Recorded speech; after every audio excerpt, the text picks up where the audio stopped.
Hello everyone, welcome to Astra classes.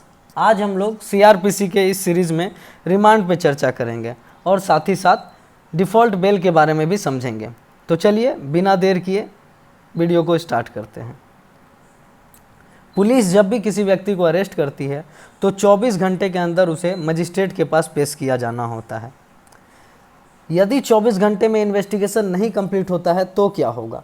तो यहाँ remand का कंसेप्ट आता है। यदि पुलिस 24 घंटे में इन्वेस्टिगेशन कंप्लीट नहीं कर पाती है और सफिशिएंट एविडेंस है आगे बढ़ने के लिए या इन्वेस्टिगेशन करने के लिए, तो पुलिस यहाँ पे रिमांड के लिए अप्लाई करेगी।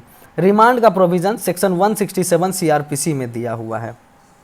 रिमांड के लिए अप्लाई करने वाले ऑफिसर होंगे स्टेशन हाउस ऑफिसर यानी officer in-charge of the police station, या फिर इन्वेस्टिगेटिंग ऑफिसर जो कि एसआई रैंक के नीचे नहीं होंगे। पुलिस को रिमांड लेने के लिए सबसे पहले केस डायरी का कॉपी और एक्यूज्ड ये दोनों को मजिस्ट्रेट के पास फॉरवर्ड करना पड़ता है। रिमांड में पहला बार जब रिमांड लेने जाते हैं तो एक्यूज्ड को फॉरवर्ड करना कंपलसरी है जुडिशियल रिमांड में, जबकि पुलिस कस्टडी के लिए जितना बार रिमांड में लिया जाएगा उतना बार एक्यूज्ड को मजिस्ट्रेट के सामने प्रेजेंट करना पड़ेगा, और जुडिशियल कस्टडी में बाकी बार वीडियो कॉन्फ्रेंसिंग के द्वारा किया जा सकता है। मजिस्ट्रेट के पास जब रिमांड के लिए जाया जाएगा तो मजिस्ट्रेट या तो जुडिशियल कस्टडी दे सकते हैं या फिर पुलिस कस्टडी दे सकते हैं। अगर महिला है एक्यूज्ड और 18 साल के नीचे है वो, तो उस समय कस्टडी रिमांड होम या फिर रिकॉग्नाइज सोशल इंस्टीट्यूशन में दिया जाएगा। जब हम जुडिशियल मजिस्ट्रेट के पास रिमांड के लिए जाते हैं तो वो एक बार में 15 दिन तक का रिमांड दे सकते हैं, उससे ज़्यादा नहीं दे सकते हैं। यानी मैक्सिमम कैब है ये, जिसमें कि 10 दिन भी दें, 4 दिन भी दें, लेकिन मैक्सिमम 15 दिन का देंगे। और ये 15 दिन में पुलिस कस्टडी भी हो सकता है और जुडिशियल कस्टडी भी हो सकता है, जैसा मजिस्ट्रेट को ठीक लगे। लेकिन पुलिस कस्टडी जो दिया जाएगा वो सिर्फ ये पहला 15 दिन में दिया जाएगा। यानी जब किसी एक्यूज्ड को फर्स्ट टाइम पेश किया गया और रिमांड लिया गया तो उस रिमांड का जो 15 दिन का पीरियड होगा वहाँ से कैलकुलेट होगा, और वो फर्स्ट 15 डेज में ही सिर्फ पुलिस रिमांड होगा यानी पुलिस कस्टडी होगा। उसके बाद सिर्फ और सिर्फ जुडिशियल कस्टडी होगा। बात करते हैं अब total number of remand days का, कि कितना दिन मैक्सिमम रिमांड दिया जा सकता है।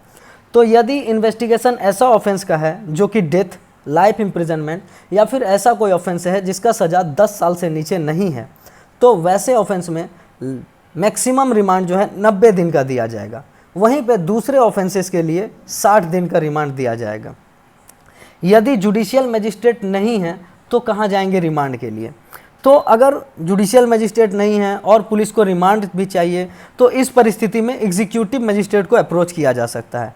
हालांकि एग्जीक्यूटिव मजिस्ट्रेट जो रिमांड ग्रांट करेंगे वो मैक्सिमम 7 दिन का करेंगे, और इन 7 दिन में पुलिस कस्टडी और जुडिशियल कस्टडी दोनों मिक्स हो सकता है, दोनों मिला के दे सकते हैं। लेकिन किसी भी हाल में 7 दिन से ज़्यादा का नहीं करेंगे, और 7 दिन के बाद या तो उसे बेल मिल जाएगा एक्यूज्ड को, या फिर अगर जुडिशियल मजिस्ट्रेट चाहें तो और दिन बढ़ा सकते हैं रिमांड का।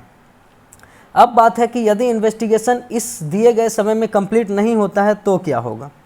तो जो भी 167 में टाइम प्रेस्क्राइब्ड है मैक्सिमम लिमिट रिमांड के लिए, अगर उस समय अवधि के दौरान चार्जशीट नहीं जमा होता है, यानी कि 90 दिन अगर ऑफेंस पनिशेबल है डेथ के साथ, लाइफ इम्प्रिजनमेंट या फिर ऐसा कोई ऑफेंस है जिसमें 10 ईयर से नीचे का नहीं है पनिशमेंट, तो ऐसे ऑफेंस में अगर 90 दिन में चार्जशीट नहीं जमा हुआ, या फिर कोई और ऑफेंस है इनको छोड़ के जिसमें कि 60 दिन में चार्जशीट नहीं जमा हुआ, तो अगर ये लिमिटेड समय में चार्जशीट नहीं जमा होता है तो एक्यूज्ड को ये राइट मिल जाता है बेल का, और इसे हम लोग कहते हैं डिफ़ॉल्ट बेल।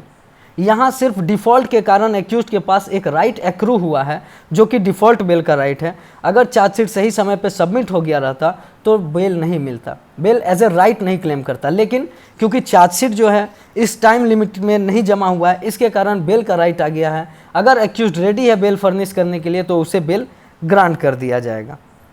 इसी के साथ ये वीडियो समाप्त होता है। अगर हमारा वीडियो पसंद आया हो तो लाइक, शेयर और सब्सक्राइब करें। Thank you.